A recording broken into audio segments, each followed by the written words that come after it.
Hey Studio Bounce, my name is Branko. I'm a producer from Lisbon, Portugal. We're at Redbull Studios in London, a studio that I come to often. They have a really nice network of studios around the world, so I just have a bit of a... I was a participant at the Redbull Music Academy and other things, so I just try and steal the studios from time to time and just use the most out of it. I have a studio in Lisbon. It's just my studio. I share it with the Enchufada office, which is my label, and it's not too big. It's like control room and a little recording room. I got into producing like around when I was like around 16, 17. It wasn't super early. It was before YouTube, before all these things. So you know, I was growing up in the suburbs, like in the outskirts of Lisbon, a city called Amadora. There was not a lot of, you know, there was not a big community for like producers. Oh yeah, I'm making beats or whatever. There was definitely nothing like that. But you know, in my school, people were just, you could see, you know, everybody was doing like a lot of piracy, like software, cracked software and cracked music, and everything was like pirated CDRs, you know, it was that kind of age. And at that time, it was just me and a friend of mine, when we were the only two people in like a very large size. I don't know, like I don't even know anybody else in the city where I was growing up that was producing beats.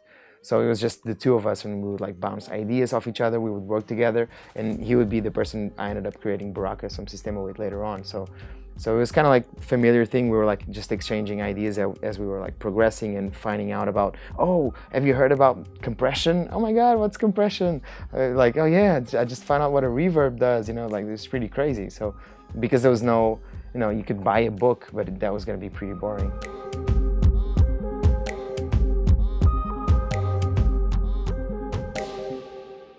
My musical style has always been a bit of a fusion approach. Like I've always intended to try and get things together that don't necessarily fit in together. I feel like it's because from a very early age I was inspired by, you know, just traveling to places, growing up surrounded by different culture as well, like different. Obviously, the place where I was growing up was sort of like the place where everybody that was like either like studying in Lisbon from like ex-colonies like Angola, Cape Verde or Mozambique. That's where I was growing up in that kind of like environment and stuff. So, you know, it was a big nice fusion of culture, music, food. And you know, from very early on, I had a mini disc thing and I always recorded everything because I felt that was more interesting than just like getting sample CDs from like magazines and stuff, which was what people used to make music with at that time. So I was, you know, if I remember I went to India when I was like 20. I recorded like the whole trip on like 17 mini discs, and though that was like the source for most of like my like little vocal things, like playing around, chopping up vocals, chopping up drums, chopping up like train sounds to make them sound like percussion. It was all like a lot about like real life. Trying to translate real life and different things to music. Right now, I'm working on not making music for a while. I feel like sometimes you need to break the cycle of music production. So I ended up having this idea to create a TV show, like showcasing different cities around the world, different music scenes, and I was able to make it work with a Portuguese network, a television network, and so I've just been mostly filming that end up sort of like taking over my whole life, which is kind of interesting. Right now it's just that moment where you restart making, you know, just like setting up the table kind of. I think my studio must have, number one is probably a window. It's hard for me to not have a window. And then I like practical studios, small studios. Like a studio needs to have a quick mini jack connection for me to just be able to, you know, get in there and just like boom, connect, open up whatever softwares people are working on. I try to be as flexible as possible. So, you know, I kind of know my way around a bunch of different softwares, because I don't want to use that as an excuse to be like, I couldn't really finish this beat because I didn't have something specific. In terms of equipment, you know, I like to not be too nervous about that stuff. Like I don't wanna have like stuff that's like too expensive for me to have, that I'm like, makes me worry like if I break it, I'll be like, you know, I don't want to create that kind of problem. So I'm good with whatever is like, you know, average speakers, something that sounds good, but it's also, you know, just like it's out there in the market. Because in a way, I feel like everything is really relative.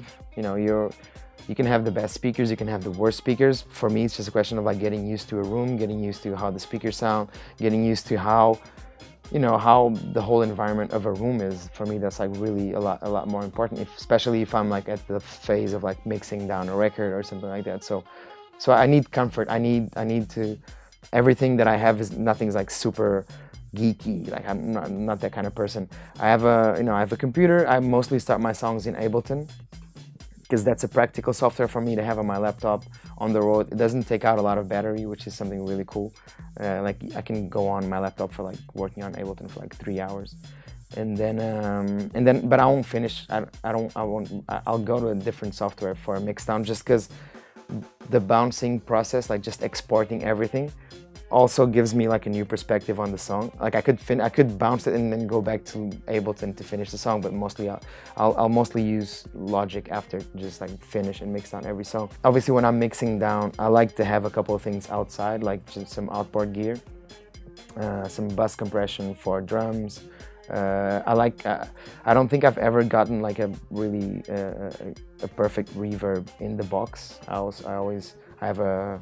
have a reverb, a TC Electronics reverb that I use, that it's that just sounds better. I don't know, just I could never get like a reverb, like especially for vocals, or when you need to have like a really beautiful reverb. I feel like you need like an outboard reverb more than a plugin.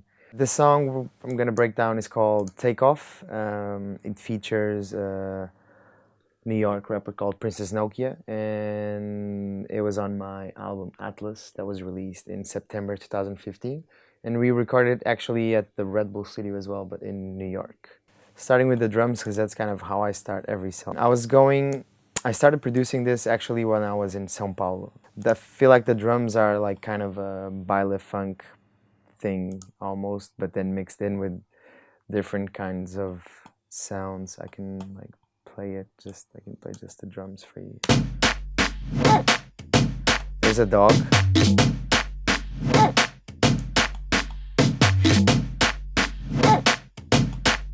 I don't know where the dog is. Oh yeah, there's a dog here.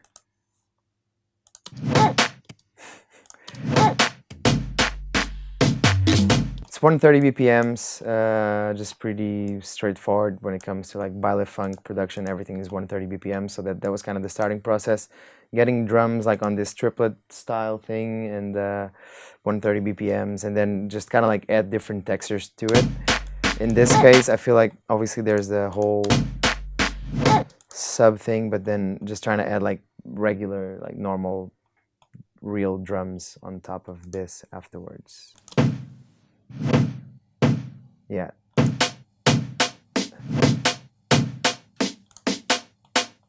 This snare here, for example, is from an OP1, a little machine, sort of like a sampler, synth, does everything. That's from a Swedish brand called Teenage Engineering.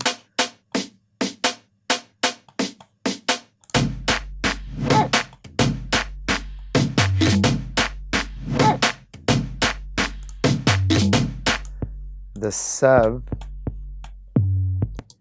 is a silent. I actually bought the software. I buy all my software now. Yeah.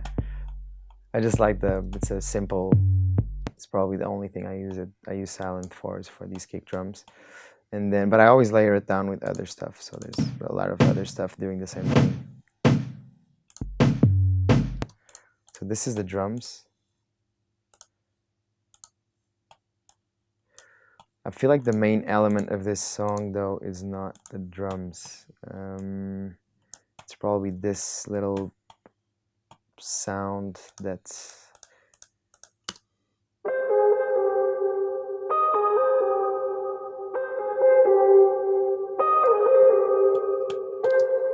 It sounds like a whale, something.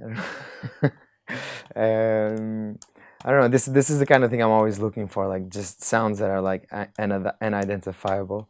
And in this case, this is just a sample.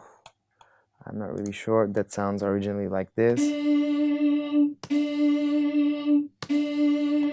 And then I'm running it through a plugin called The Mouth. So it's sort of like auto-tuning the sample that I had.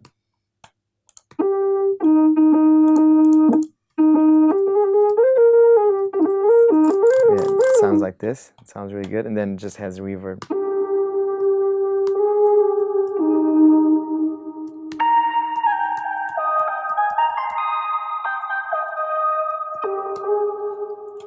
So I feel like this is the main sound on the whole song. This is the, when I get to a sound like this is the moment where I'm like, okay, I think I have a song. Because before that, just kicks and drums and snares and whatever, everybody uses the same things. So it's kind of hard to feel completed with just that kind of texture. There's like a little dubby chord. I have no idea where this is from. Oh, it's the same. It's just a sample as well. I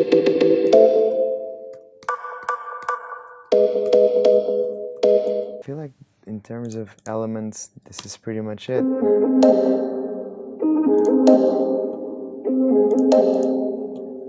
A lot of small percussion stuff as well.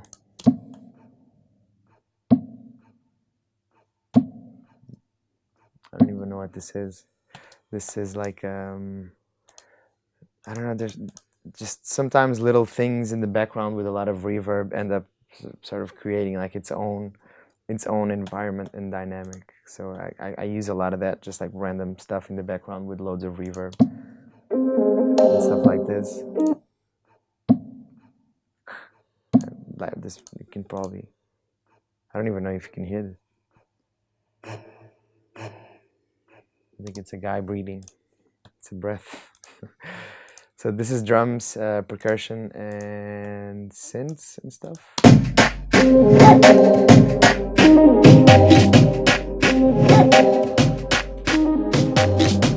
Also recorded a little guitar thing for this. There was a guitar laying around in the studio.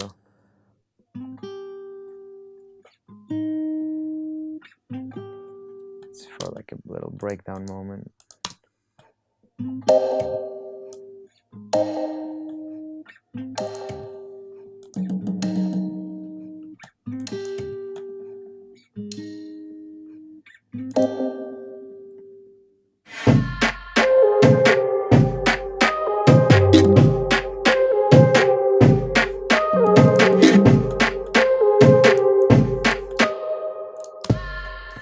So apart from all of this, obviously, like the main element is the vocal, and obviously that completely changed the song. I sent the instrumental to Princess Nokia a little bit before, so when she got to the studio, she already had like some stuff written. She had an idea of what she wanted to do, and so it was very quick, straight to the point of recording.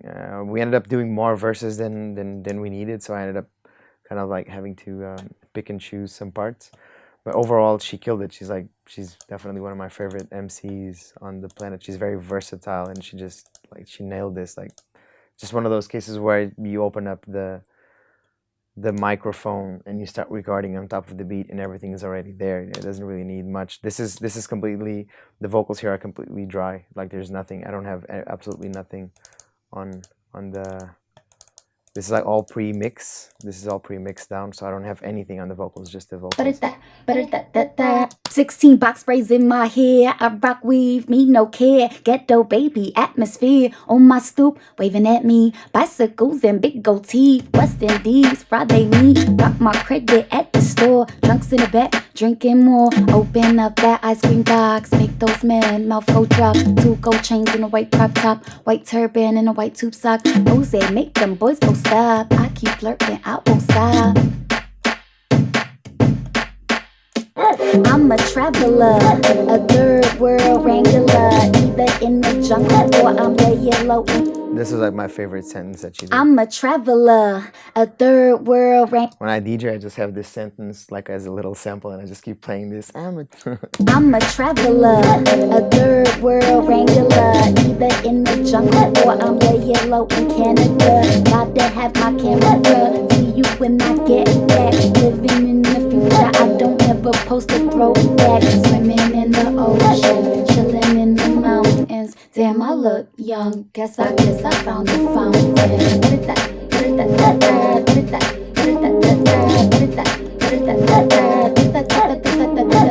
Princess Nokia, call me on my cellular. Princess Nokia, call me on my cellular. Thank you very much, Studio Bounce. It was great having you. And I'll see you next time. Meanwhile, go and listen to Takeoff. Why not? Takeoff. I'm gonna take off.